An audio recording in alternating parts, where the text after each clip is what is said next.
Cyst by definition are more than 10 mm. So ये 10 mm से छोटे छोटे फॉलिकल्स होते हैं. पीसीओएस सिर्फ ओवरवेट लोगों को अफेक्ट करता है. रेगुलर पीरियड्स का मतलब हमेशा ये नहीं होता कि एग बन रहा होगा. पहली बात, PCOS only affect fertility and periods. But actual इलाज जो होता है पीसीओएस का वो बर्थ कंट्रोल पिल नहीं है. Losing weight will completely cure PCOS. Mild amount of dairy consumption is okay for PCOS. PCOS women can never get pregnant.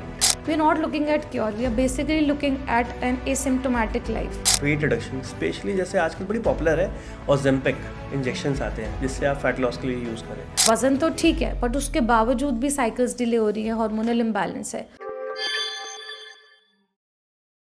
Hi, welcome to another episode of fertility focus. और आज हम एक बहुत important topic के बारे में बात करने वाले हैं, वो है PCOS. And why PCOS? Because आजकल हम ओपीडी में देख रहे हैं कि किसी भी एज ग्रुप की फीमेल हो, चाहे वो टीन्स में हो या रिप्रोडक्टिव एज में हो, प्रेगनेंसी प्लान कर रहे हो या डिलीवरी के बाद, उनको कुछ ना कुछ हार्मोनल समस्या होती है और एक ही डर होता है कि डॉक्टर कहीं हमें पीसीओएस तो नहीं है. तो आज हम उन सारी चीज़ों के बारे में जानेंगे जो आपको पता होनी चाहिए पॉलीसिस्टिक ओवेरियन सिंड्रोम से रिलेटेड. और हमारे साथ डिस्कशन के लिए हैं Gaurav sir. Hi, how are you doing? Hi everyone, Gaurav Kant. आज मैं अपने साथ की कलीग्स, जूनियर्स और मेरे आसपास की जो लड़कियां हैं ना, उन सबको रिप्रेजेंट करना चाहता हूँ.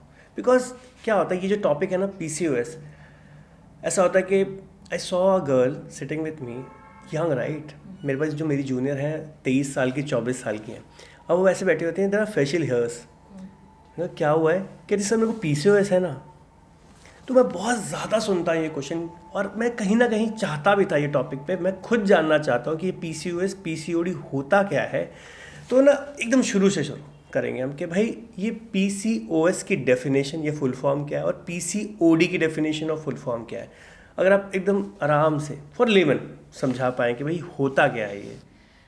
Polycystic ovarian disease is PCOD and PCOS is polycystic ovarian syndrome.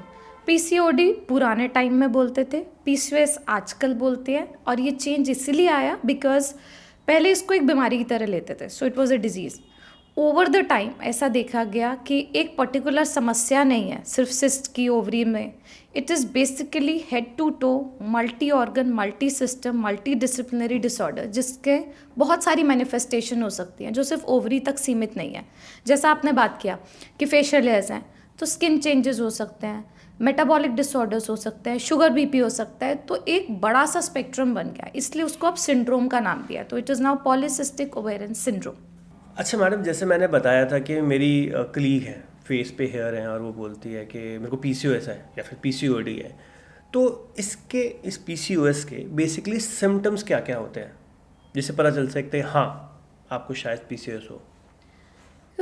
PCOS एक हार्मोनल डिस्टर्बेंस है. तो इसमें होता क्या है कि मेल हार्मोन एक्सेस होता है, तो उसकी वजह से पिंपल्स होना, हेयर ग्रोथ होना, चेस्ट पे, चिन पे, अपर लिप्स पे more than normal in females. Then hair loss होना, inability to reduce weight, cycles का डिलेड होना, इरेगुलर होना. और साथ ही अल्ट्रासाउंड पे कभी कभी ऐसा देखा गया कि अल्ट्रासाउंड पे पिक्चर होती है पॉलीसिस्टिक ओवरीज की. तो ये बेसिकली सिम्टम्स होते हैं पीसीओएस के. तो अगर एक फीमेल को कुछ भी इसमें से सिम्टोमेटोलॉजी है तो उनको इन्वेस्टिगेशन के लिए जाना चाहिए. और वो इन्वेस्टिगेशन कैसे होती है कि भाई कन्फर्मेटरी कि मेरे को पीसीओएस है, अब इसके लिए मुझे क्या करना पड़ेगा? देखो, पीसीओएस को डायग्नोज करने के लिए क्राइटेरिया यूज़ करते हैं, रॉटरडैम क्राइटेरिया जिससे कहते हैं. तो उसमें क्या होता है कि आपको 3 में से 2 चीज़ें होनी चाहिए टू बी एबल टू से कि पीसीओएस है. Okay. वो 3 चीज़ें हैं. सबसे पहला डिलेड साइकिल, सो पीरियड की गड़बड़ी होना, पीरियड लेट आना, एग ना बनना, वो पहला. सेकंड, मेल हार्मोन एक्सेस होना. तो या तो आपको क्लिनिकल फीचर्स हों जो हमने बात किया, पिंपल्स हो गया, हेयर ग्रोथ हो गया, मेल पैटर्न बॉल्डनेस हो गया, या फिर ब्लड टेस्ट ये दिखाएं कि मेल हार्मोन्स की एक्सेस है. तीसरा, अल्ट्रासाउंड पे अगर पॉलीसिस्टिक ओवरीज दिख रही हैं, जिसमें हम बहुत स्पेसिफिक हैं इस बात के लिए कि ओवरीज का वॉल्यूम जो है 10 cc से ज़्यादा होना चाहिए किसी भी एक का. तो इन 3 में से अगर 2 चीज़ें हैं तो वो पीसीओएस लेबल्ड होता है. एंड साथ ही ये सारे सिम्टम्स कभी कभी और किसी प्रॉब्लम में भी आते हैं, जैसे कि थायराइड की गड़बड़ी होगी, उसमें भी साइकिल्स ख़राब हो सकती हैं. प्रोलैक्टिन की एक्सेस हो गई, उसमें भी फीचर्स ऐसे हर्सूटिज्म के, हेयर ग्रोथ के आ सकते हैं. तो अगर हम टेस्ट कराते हैं तो हम वो सारी कंडीशंस को भी रूल आउट करना चाहेंगे जिसके जिसके कारण ये सिम्टम्स हो सकते हैं. So basically PCOS is a diagnosis of exclusion. और कोई समस्या नहीं है, और इन 3 बातों में से 2 चीज़ें प्रेजेंट हैं, तो PCOS है. And what is hormonal imbalance in PCOS? तो गौरव, जैसे हमने बात किया ना, मेल हार्मोन ज़्यादा होते हैं. देखो, फीमेल्स में फीमेल हार्मोन ज़्यादा होते हैं और मेल हार्मोन्स भी कुछ मात्रा में बनते हैं, ठीक है. And they are actually the precursor for the female hormone. But एक गड़बड़ी होती है जिसमें जो मेल हार्मोन्स बन रहे हैं वो सारे के सारे कन्वर्ट नहीं हो रहे हैं फीमेल हार्मोन में. सो एक डिसबैलेंस हो जाता है. अब फीमेल हार्मोन्स का प्रोडक्शन जो है वो ब्रेन से कंट्रोल होता है, ठीक है.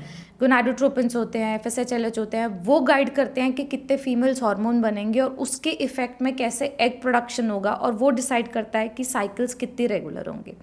बट अगर क्या हो, ये रेशियो गड़बड़ आ जाए तो मेल हार्मोन बढ़ जाते हैं, फीमेल हार्मोन कम हो जाते हैं, जिसके कारण एग नहीं बनता, साइकिल्स डिलेड होती है, और अपने आप से जो मेल हार्मोन ज़्यादा हो रहे हैं उसके कारण सिम्टम्स आने लगते हैं पिंपल्स के, हेयर ग्रोथ के और हेयर लॉस के.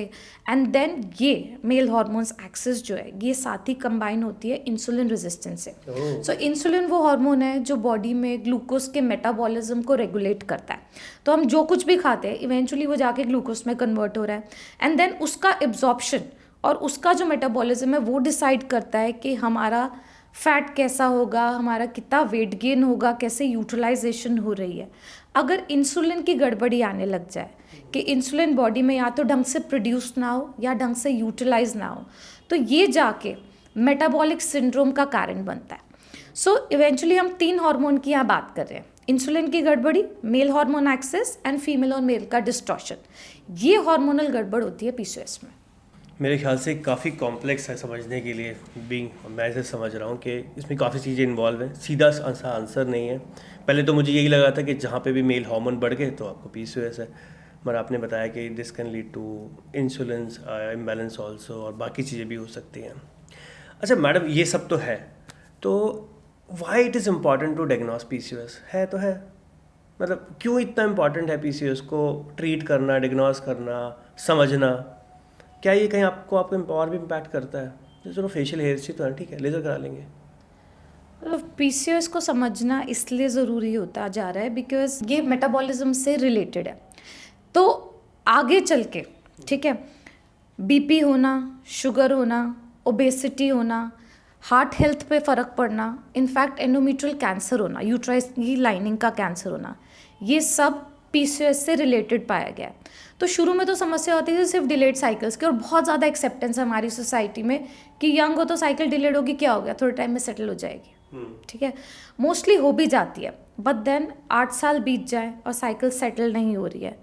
देन ओबेसिटी आजकल बहुत ज़्यादा बढ़ती जा रही है because of poor lifestyle, sedentary lifestyles, लोग इतने एक्टिव नहीं है, चॉइस ऑफ फूड आजकल ख़राब है. तो उसके चलते कहीं ना कहीं ऑल दिस इज़ इंटरलिंक्ड. वज़न का बढ़ना, हार्मोनल डिस्टर्बेंस होना, और आगे जाके BP, शुगर, ये सब होना. In fact India is the diabetes capital of the world. उसका कारण यही है कि हमारे जीन्स तो ऐसे है ही, बट साथ ही हमारे पास ये जो इंसुलिन रेजिस्टेंस ज़्यादा हो रही है, जो वज़न बढ़ रहा है, वो यंग गर्ल से ही मैनिफेस्ट होना शुरू हो जाता है. और जाके आगे जब एज बढ़ती है तो ये जो 3 हमने बात की, इसका रिस्क बहुत ज़्यादा बढ़ सकता है. तो डायग्नोज लॉन्ग टर्म प्रॉब्लम्स जो हो सकती हैं PCOS को शुरू में ही आइडेंटिफाई करना इंपॉर्टेंट है, और सही टाइम पे अगर आप सही एडवाइस देते हैं तो इसको कहीं ना कहीं रिवर्स भी किया जा सकता है.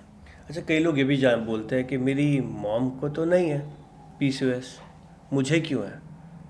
तो ये क्या जेनेटिक्स कहीं ना कहीं इन्वॉल्व है, या फिर एपिजेनेटिक्स है, या फिर बाहर से हो जाता है, ऐसे ही हो जाता है? देखो गौरव, PCOS का if we have to categorize, some component is definitely genetic, right, के पर एट द सेम टाइम ये जो बात है कि मदर को तो नहीं है तो मुझे कैसे हुआ, वी नीड टू अंडरस्टैंड कि सारे जीन्स हमेशा एक्टिवेटेड नहीं रहते. तो जो जीन्स हमने इनहेरिट किए अपने पेरेंट्स से, as you talk of epigenetics, environmental situations में some of them get activated. वो हमारा लाइफस्टाइल चॉइसेस, हमारी डाइटरी हैबिट्स, इन सब के इंटरप्ले की वजह से ये हार्मोनल डिस्टर्बेंस होती है और PCOS मैनिफेस्ट होता है. सो हमारे पेरेंट्स जिस एनवायरनमेंट में रहते थे, जिस तरह का उस टाइम पे पोल्यूशन का लेवल था, या फिर आई वुड से कि केमिकल का यूसेज था, जो उनकी डाइटरी चॉइसेस थी, जो उनका लाइफस्टाइल था, वो बहुत अलग था हमसे. So even if they were carrying the genes, they may not have manifested them, but they would have definitely passed on the genes. And अब because of the lifestyle choices, आसपास के environmental जो इफेक्ट आया है उससे ये jeans active ज़्यादा हो रहे हैं. तभी हम अराउंड 20 to 25% वुमेन जो ओपीडी में आ रही है उनको देख रहे हैं कि ये पीसीओएस की समस्या हो रही है. अच्छा मैडम, मैं ना ये देख रहा था कि अकॉर्डिंग टू द मैगजीन 2025 की बात कर रहा हूँ, CEO वर्ल्ड, उसने बोला आउट ऑफ 197 जो फर्स्ट होगा वो डेफिनेटली बेटर होगा स्ट्रेस के मामले में. हम 146 है. हमारा इतना ख़राब वर्क कल्चर है इंडिया के अंदर. तो do you think this stress can also lead to PCOS? You are very right in saying. हम आजकल कपल्स को भी इनफैक्ट जब प्रेगनेंसी के लिए काउंसिल कर रहे होते हैं, दिल से बहुत स्ट्रेस है, हम कैसे प्रेगनेंसी प्लान करें. वर्किंग आवर्स बहुत ज़्यादा हैं, there is no off from work, practically we are working 7 days a week. Night shifts हैं, अलग अलग शिफ्ट में लोग काम कर रहे हैं, कोई प्रॉपर स्लीप नहीं है. एंड साथ ही हम बात करते हैं अगर नेचुरल एंडोर्फिन्स की, दैट इज़ बाय एक्सरसाइज, अपने पे टाइम डिवोट करना, रिक्रिएशनल एक्टिविटी में इन्वॉल्व होना, उसका बिल्कुल टाइम नहीं है किसी के पास भी. तो उसके चलते स्ट्रेस लेवल डेफिनेटली ज़्यादा है. पर स्ट्रेस लेवल जो ये ज़्यादा है उसका कहीं ना कहीं फ़र्क ज़रूर पड़ता है हमारे हार्मोनल इम्बैलेंस पे, but it directly doesn't really lead to PCOS. उसकी वजह से हार्मोन की गड़बड़ी होती है. इतने सारे लोग आप सुनेंगे कि एग्जाम आ रहे थे तो female missed a cycle. Why does that happen? Because इतनी एंजाइटी होती है कि जो ब्रेन से हार्मोन प्रोड्यूस हो रहे होते हैं ओवुलेशन के लिए, साइकिल रेगुलेटर, वो सब सडनली सप्रेस हो जाते हैं and that leads to delayed cycle. जो लोग बहुत क्रैश डाइटिंग करते हैं, एंशियस होते हैं कि अपनी बॉडी इमेज को लेके और बहुत ज़्यादा पतला दिखना चाहते हैं सडनली, ठीक है, उनके अंदर भी ये बहुत कॉमन है कि जैसे जैसे वो डाइटिंग का वो लेवल बढ़ाते हैं, स्टाफ करते हैं, they miss out on their periods. So stress has a lot of role to play in hormonal imbalance in our body, and that leads to majority of the problems that people are facing these days in pregnancy planning also. So अगर चलो मेरे को पता चल गया मेरे को PCOS है भी, तो क्या क्या इन्वेस्टिगेशन मुझे उसके साथ करनी चाहिए टू नो कि भाई इसका इम्पैक्ट क्या क्या हो सकता है, मुझे क्या क्या करवाना है, किस हद तक मेरी बॉडी को परेशान कर सकता है.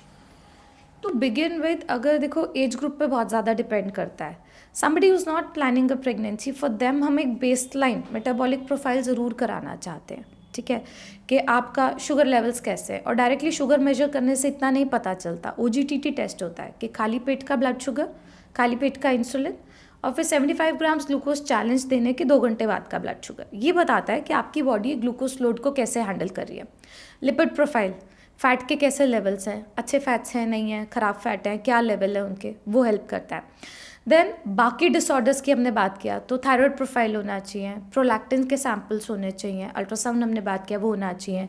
कभी कभार मेल हार्मोन जो है वो किसी किसी ट्यूमर की वजह से होता है, तो total testosterone levels, free testosterone levels, SHBG, ये सब हमें हेल्प करता है. जो लोग प्रेगनेंसी प्लान कर रहे हैं उनके लिए एडिड टेस्ट हम कभी कभी कराते हैं, एंटी मुलेरिन हार्मोन. और हमारे बहुत सारे व्यूअर्स ने हमें कमेंट सेक्शन में पूछा हुआ है हमारा AMH बहुत हाई है, क्या करें. तो high AMH is nothing else but कि छोटे छोटे जो फॉलिकल्स हैं उनकी मात्रा बहुत ज़्यादा है आपकी ओवरी में और उनसे ये हार्मोन बन रहा है. अब जितना हाई AMH होता है उतनी ज़्यादा संभावना होती है कि साइकिल्स डिलेड होंगी, मुश्किल से एग बनेगा और प्रेगनेंसी मुश्किल आएगी. सो वो फीमेल्स जो प्रेगनेंसी प्लान करिए for them AMH becomes relevant. People who have already delivered, ठीक है, अब डिलीवरी हो गई तो साइकिल्स का इतना वो नहीं है, साइकिल जल्दी आ रही है लेट आ रही है, वो कोई प्रॉब्लमेटिक बात नहीं है. बट अगर साल में 6 साइकिल्स नहीं आ रही हैं तो जो यूट्रस की लाइनिंग है वो मोटी होती जाती है, जिसमें आगे चल के एंडोमेट्रियल कैंसर का रिस्क होता है. So ultrasound screening for uterine lining is also very relevant in women who are missing out a lot of cycles. So ये कुछ टेस्ट कराने चाहिए शुरू में भी और आगे फॉलोअप पे भी, so that we know how things are deteriorating in your body and how it is wholesome तरीके से affecting your lifestyle. And एक जो बहुत विजिबल पैरामीटर्स जो सब हर कोई देख भी सकता है is increase in the body weight. अगर आप टाइम के साथ वज़न बढ़ रहा है, कम नहीं कर पा रहे हैं डिस्पाइट बेस्ट एफर्ट्स, तो that is a negative marker कि अंदर बाकी सारी चीज़ें भी ख़राब हो रही होंगी. तो जैसा आपने बताया कि भाई वज़न बढ़ रहा है बॉडी का और आप उसे ट्रीट नहीं कर पा रहे हो, सो द नेक्स्ट क्वेश्चन जो कोई भी पूछना चाहेगा वो ये है कि भाई फिर इसकी ट्रीटमेंट क्या है PCOS की. OPD में भी ऐसा होता है. I would always say it is the treatment is easier said than done, because doctor to doctor सब लोग चेंज करते रहते हैं पर हर कोई एक ही बात बोलता है, वज़न कम करो, और कहना बहुत आसान है, जो लोग जिनका वज़न ज़्यादा होता है उनके लिए कम करना मुश्किल होता जाता है टाइम के साथ। तो एक मिसकंसेप्शन होता है लोगों को कि एक तो पीसीओएस का कभी इलाज नहीं होने वाला और डॉक्टर ने हमें सिर्फ हार्मोन की दवाई दे देनी है या शुगर की दवाई दे देनी है for that matter. See understand the idea of these medicine is just to probably tide over a period जब आप वेट को एक्चुअली रिड्यूस कर पाए। तो मैं सबको बोलती हूँ कि ऐसा हमें कोई बहुत ये नहीं है कि एक महीने में आप 5 किलो वज़न कम कर लो, नहीं, हमें रियलिस्टिक गोल सेट करने चाहिए। आपका जो भी वेट है, जहाँ से भी हम शुरू करें, we need to target somewhere around 10% in the next 3 to 6 months। सबका अपना पेस होता है वेट रिडक्शन का। तो आप अपने लिए अपने रियलिस्टिक गोल सेट करें, आप अपनी दिनचर्या को एनालाइज करें, किसी और से कंपेयर ना करें कि आप कहाँ टाइम निकाल सकते हैं और कितना टाइम निकाल सकते हैं और कैसी एक्टिविटी में निकाल सकते हैं। अगर वज़न बहुत ज़्यादा है तो हमारा इंटेंसिटी ऑफ एक्सरसाइज ज़्यादा होगा, ऑफ कोर्स ड्यूरेशन ज़्यादा होगा। So everybody will have different goals based on their BMI and what is their lifestyle and how is their routine. But the baseline, the key is weight reduction and lifestyle modification, which would include the dietary changes, of course. That is, बस जैसे हम diet की बात करें तो diet में आजकल तो बड़ा है ना, हम लोग बहुत पिज़्ज़ा बर्गर मोमोज खा रहे हैं। तो डू यू थिंक दिस आजकल हो भी गया that you should not eat white, sugar नहीं खाओगे, मैदा नहीं खाओगे, लोग कॉन्शियस हो रहे हैं। तो ये भी कहीं ना कहीं इम्पैक्ट डालता है कि आपका पीसीओएस बढ़ जाएगा इससे, क्योंकि आप गेन कर रहे हो, मोटे हो रहे हो। तो you just eat fibres whole day और यू ईट प्रोटीन। अब हर किसी के अपने इस पे कॉन्सेप्ट्स होते हैं वेट लॉस डाइट्स को लेके, but then what we feel is more sustainable is a balance diet, short frequent meal and balance diet. कोई भी एक कंपोनेंट आप पूरा उड़ा दो डाइट में से, वो लॉन्ग टर्म सस्टेनेबल नहीं है, ठीक है। तो जहाँ हम बात करते हैं डाइट की और वाइट चीज़ों की, तो हम प्रोसेस्ड फूड बिल्कुल मना करते हैं, बाहर के खाने के लिए अवॉइड करने को कहते हैं। चीट डेज ऑफ कोर्स एक आधा दिन रख सकते हैं, बट एक्सरसाइज बहुत ज़्यादा इंपॉर्टेंट रोल प्ले करती है, क्योंकि आपने सुना होगा कि पीसीओएस सिर्फ मोटे लोगों को नहीं हो रहा। Lean PCOS is also an entity wherein क्या है कि वज़न तो ठीक है बट उसके बावजूद भी साइकिल्स डिले हो रही है, हार्मोनल इम्बैलेंस है। सो इसमें बहुत ज़्यादा कहीं ना कहीं रोल होता है कि हम एक्सरसाइज पे एम्फेसिस दें, which is not aiming weight reduction but it is also aiming wait maintenance. तो अगर आपका वज़न ठीक है और उसके बावजूद आप एक्सरसाइज करें तो आप कहीं ना कहीं ये हार्मोन इम्बैलेंस को ठीक कर सकते हैं। For people who are targeting weight reduction, उनको डाइटरी चेंजेस ज़्यादा करने होंगे, प्रोसेस फूड्स कम करना होगा, सिंपल शुगर्स हटाने होंगे, फाइबर पे फोकस करना होगा। And once they are able to achieve the weight that is fit for their height, then probably they can think of weight maintenance, but initially they have to really work hard to reverse all the things, all the hormonal imbalance that PCOS is causing in them। यहाँ पे बात ना exercise की हुई और मैं exercise को लेके ना काफ़ी फ्रीक हूँ, मतलब मैं तो 2 घंटे टाइप जिम में पड़ा रहता हूँ, मेरी आदत है, मुझे बड़ा पसंद है जिम में रहना। तो ये एक्सरसाइज ऐसा क्या कर रही है भाई? हमने बोला चलो आपका वेट ज़्यादा है तो आप एक्सरसाइज कर लो, मगर जो पतला इंसान है उसे एक्सरसाइज क्यों करनी है? तो जैसा हमने बात किया कि लीन पीसीओएस में भी अगर एक्सरसाइज पे एम्फेसिस दिया जाए, which is probably just 30 minutes of brisk walk and 5 times in a week, वो भी हेल्प करती है इंसुलिन रेजिस्टेंस को कम करने में। और एक बार ये जो हमारा की है इन पीसीओएस, इंसुलिन रेजिस्टेंस, उसको अगर हम टारगेट कर पाते हैं तो उसकी वजह से मेल हार्मोन्स भी ठीक होते हैं, रेशियो जो डिस्टॉर्टेड है फीमेल और मेल का वो ठीक होता है, और साइकिल्स जो है वो रेगुलराइज हो जाती है।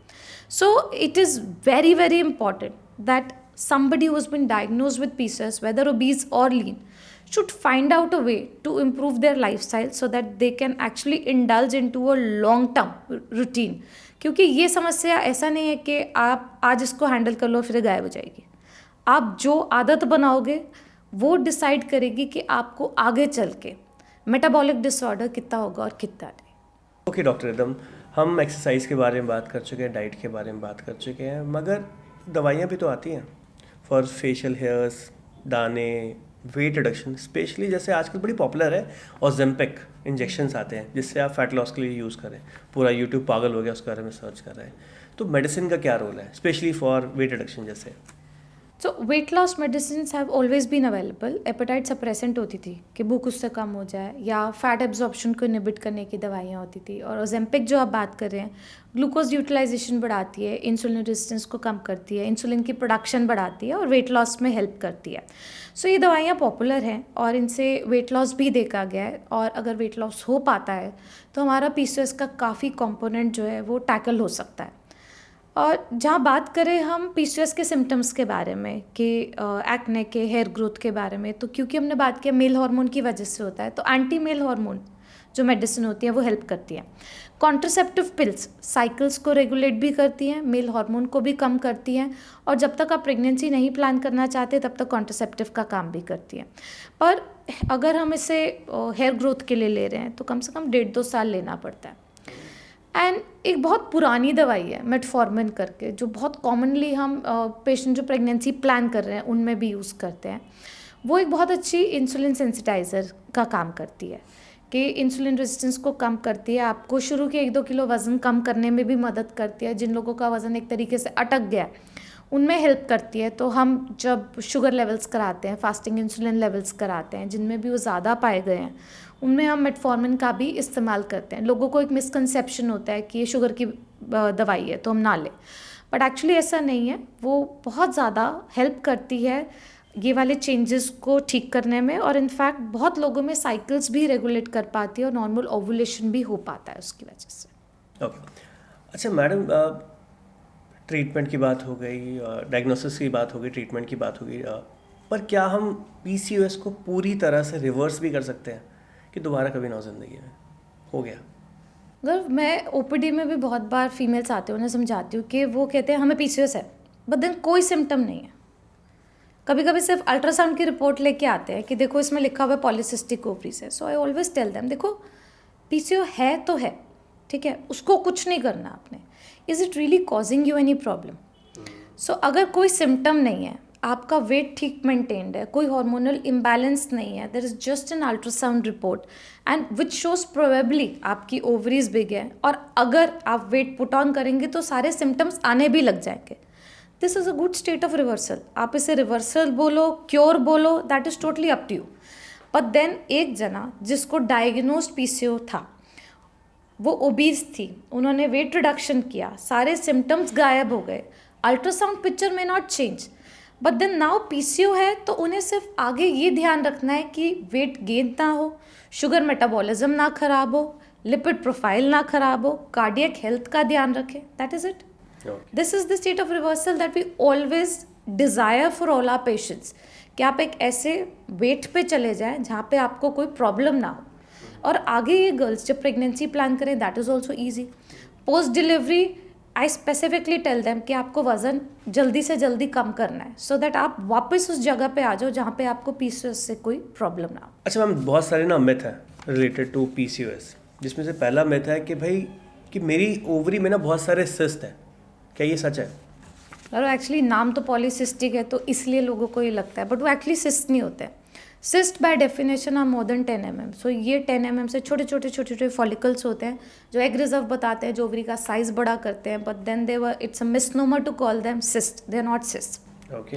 एंड सिस्ट होते हैं एक्चुअली जो बड़े बड़े गांठें बन जाती हैं, उनको सिस्ट बोलते हैं. तो लोगों को लगता है वो है हमारी बॉडी में, वैसा कुछ भी नहीं होता है इसमें. पीसीओएस सिर्फ ओवरवेट लोगों को अफेक्ट करता है? ये हमने बात किया, पतले लोगों को जिनका बीएमआई नॉर्मल है उनको भी पीसीओएस होता है, हार्मोनल इम्बैलेंस होता है, मेल हार्मोन का एक्सेस होता है. If you have regular periods, आपको पीसीओएस नहीं है? रेगुलर पीरियड्स का मतलब हमेशा ये नहीं होता कि एग बन रहा होगा. पहली बात, 20% फीमेल्स में हो सकता है एग ना बन रहा हो.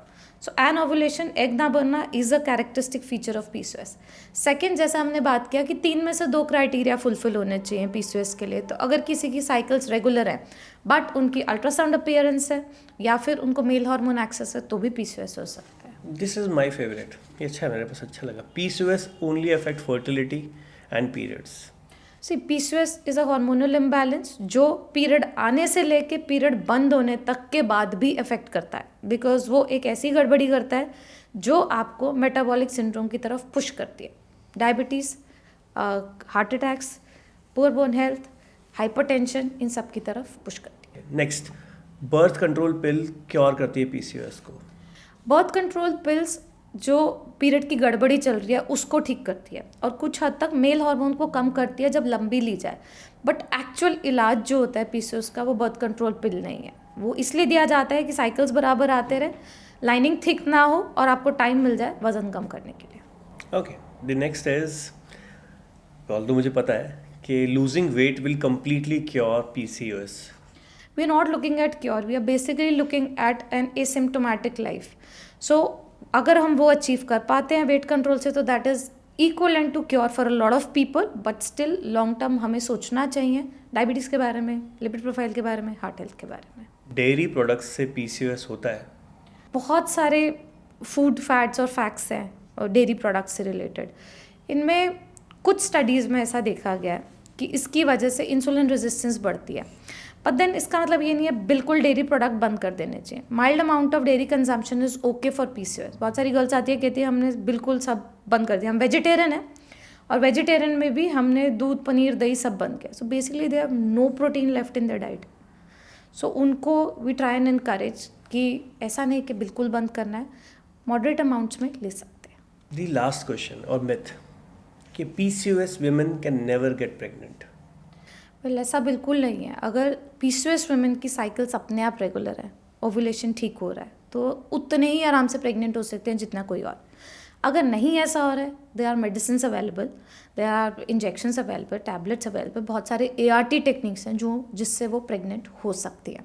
एंड इनफैक्ट इसको हम डिटेल में लेंगे अपने पार्ट 2 ऑफ दिस पॉडकास्ट में कि प्रेगनेंसी कैसे ला सकते हैं PCOS women, and we'll discuss all that in detail. So I believe we have covered all the aspects of diagnosing and treating PCOS, but एक बहुत स्पेसिफिक प्रॉब्लम जो हमारे व्यूअर्स ज़्यादा प्रोबेबली सुनना चाहते हैं कि वो पीसीओएस के साथ प्रेग्नेंट कैसे हो। तो पार्ट 2 ऑफ दिस पॉडकास्ट में हम डिस्कस करेंगे इन सारे सवालों के बारे में। अगर आपके और भी कोई डाउट्स हों पीसीओएस से रिलेटेड तो हमें कमेंट सेक्शन में ज़रूर पूछें, और अगर कोई भी आपकी फैमिली में पीसीओएस से सफ़र कर रहा है और वो इस इन्फॉर्मेशन से लाभ उठा सकता है तो इसे ज़रूर शेयर करें। Thank you so much.